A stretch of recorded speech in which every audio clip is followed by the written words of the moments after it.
Today is November 1, which means that over 100 NRL players are now officially free agents as they talk about deal to go for an early season switch this year or sign from 2026 onwards. I'm going to be speaking mostly about star sort of players, but there are some young guns that I touch on too in this video. But this is every player who is off contract from November 1 in the NRL today.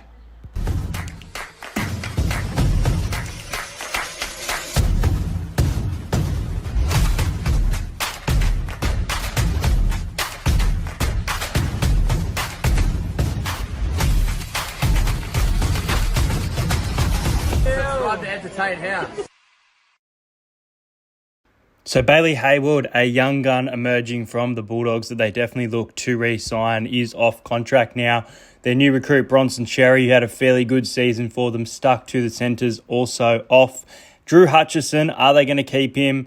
Not sure, but he is off contract, as well as Kurt Mann, who provided plenty of experience throughout the season, and Toby Sexton. So we'll see what happens here for the Bulldogs, with obviously a few number 7s hitting the market, but Toby Sexton off contract, and obviously Josh Addo-Carr yesterday terminated from the Bulldogs, gives them some salary cap room. For the Sharkies, it's going to be a bit tough to make a decision. It's going to be between Braden Trindle or Daniel Atkinson. Nicho Hynes is going to get that number 7 jersey. Who's going to be that long-term 6? They both come off contract, which makes it really interesting. Britton Nikora has been very good for the Sharks and may test his money elsewhere and make a move. Their captain, Cameron McInnes, is off contract but looks to be re-signed. Ronaldo Mulitalo, Teague Wilton and Will Kennedy also coming off contract. And look, the Sharks have been there in finals in recent years, haven't really gone that step further, and it could force some changes and might even make some players want to make some decisions elsewhere. Michael Maguire's definitely got his hands full with Adam Reynolds coming off contract, a big decision for the club there, especially with Sam Walker from the Roosters being talked about. Corey Jensen, Origin experience prop, coming off contract, as well as young gun Kobe Hetherington. Katoni Staggs coming off contract, as well as Selwyn Cobbo. So some big choices there to make in regards to wingers, centres. Do they want to chase? They have re-signed a few names. Obviously, Reece Walsh re-signed yesterday as well. But yeah, a few tough decisions for new coach Michael Maguire. After being offered a deal that includes a pay cut, it's a big decision for Ryan Papenhuyzen to make. He has been injured in the last couple of years, but he's still a fantastic fullback. And with Su'a-Furlongo just killing it in his debut season, and he had his debut last year, but first full season this year, so it's a tough choice there for them. Christian Welch has an option to activate his contract from today as well. Grant Anderson, Josh King, and Tyron Wishart, who really set himself on the scene this year as a fantastic half utility, but should be in a starting side of NRL, in my opinion. So some interesting choices here for the Storm. And look, I do expect some changes here. I expect Papenhuyzen to head elsewhere. All right, Parramatta, this is where your player options or manager options are going to make us look like fools, because Bryce Cartwright comes off contract with that option. Dylan Brown comes off contract. I do expect Dylan to part way with the club. I hope I'm wrong, but I do see it coming. Ryan Matterson has a player option. A lot of talk about Ryan Matterson heading to the open market. We will see.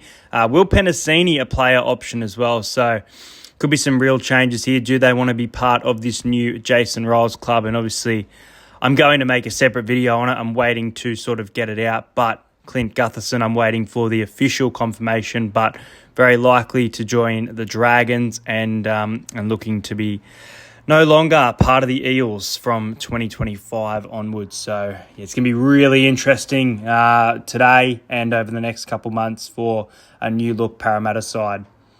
It's a homecoming for Wayne Bennett, but he is showing that he is taking no shit and putting his players on notice. Off contract, Alex Johnson, I do expect to be re-signed. Cody Walker, it's a really interesting one to see how they go, especially if they maybe have him this season and then decide to part ways in 2026. We'll see there. Lachlan Ilias in the halves as well. Obviously, they got rid of Dean Hawkins, who heads to Parramatta, and both Tallis Duncan and Tyrone Munro off contract. I'd be looking to lock up Tyrone Munro for sure, Tallis Duncan if you can, but I think they'll do some recruiting before the season starts.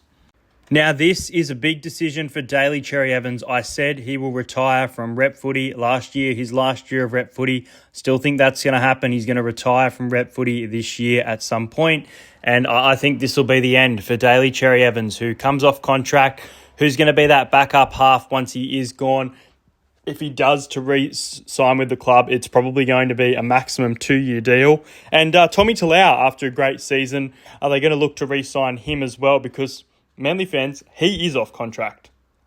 Now we're starting to hear that Sam Walker is sort of a likelihood, a done deal, if you would say, to sign with the Roosters. But something tells me that we're going to get what the unexpected is here. And I think Sam Walker is going to test the open market and find himself with maybe the Gold Coast or Brisbane. I just think he's going to be on the move. And there's all smoke and mirrors here at the Roosters, but they will re-sign James Tedesco.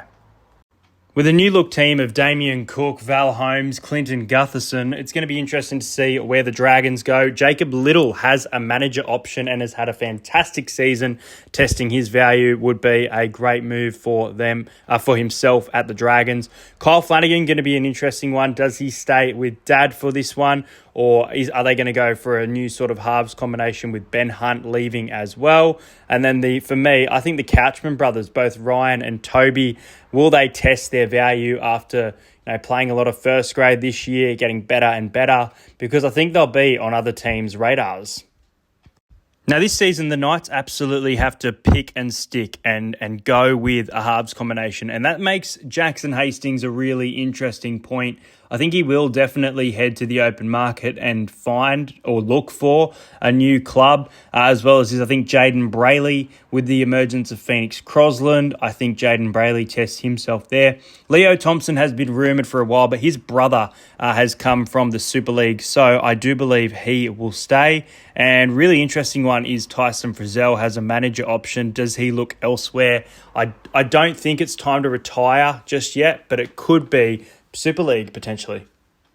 Life without Chad Townsend truly begins for the Cowboys this year, and with Tom Dearden absolutely killing it at this club, is Jake Clifford going to be the long-term number 6 or 7 that partners with him? That's the decision that the Cowboys are going to have to make. Some young guns come off contract too. Tom Chester, Zach Labour, and the big one, Reece Robson, who, he's been in the Blues team now and really setting himself up for a big career.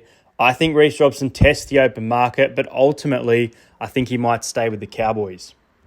Decisions to be made at the Warriors with Chance Nickel-Klokstad, a big part of their spine, coming off contract. We saw Roger get pushed to even the reserves, but wing or centre, so that Chance could get that fullback spot.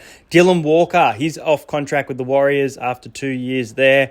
And Tamari Martin as well as Tohu Harris coming off contract. So decisions to be made here, especially as part of the spine. They definitely look towards Luke Metcalf in this Sean Johnson post era. Do they re-sign Tamari Martin? And do they give Chance Nickel-Klokstad a stint, or do clubs start to chase him? Because I've actually heard no rumours about him at present. Christian Wolf's first season comes with a choice of the Dolphins forward pack, basically. The experience and veterans of Felice Kafusi, Josh Kerr, Kenny Bromwich and Mark Nichols, coming off contract this year after some great seasons with the Dolphins. Are they getting to the end of their careers? Do they get re-signed? These are some big decisions to be made. And then Sean O'Sullivan, obviously Wayne Bennett, hooked Isaiah Katoa after a really, really good season. Towards the end there, went with Sean O'Sullivan, who just may not have been the answer. Does Sean O'Sullivan test open market and possibly depart the Dolphins' new coach? Well, before Ricky can get these boys excited for Las Vegas, he will need to have a chat and make some decisions. Albert Hopewade coming off contract from today, as well as Danny Levi, Tom Starling, so a few number 9s in the mix there. Jamal Fogarty has a club option, which will be interesting to see after struggling to get through last season with injury. And Xavier Savage, who really had a great season in 2024, he could test the open market and make a shock move to another club, in my opinion, but we'll wait and see what the Green Machine end up doing. Well, that is all the players, mostly, that come off contract from today. I hope you guys enjoyed this video. Comment who you think out of this list the most valuable player to your club would be. If you're a Sharks fan, if you're a Dogs fan, just let me know who you want to see at your club from this list. If you're new around here, make sure you subscribe to the channel. I'll try and get some more NRL content out for you guys. Hope you enjoyed it. There will be a video on Gutherson when an official announcement is made. Go and check out the Mike Acevo farewell video. Thanks for watching. I'll see you guys later.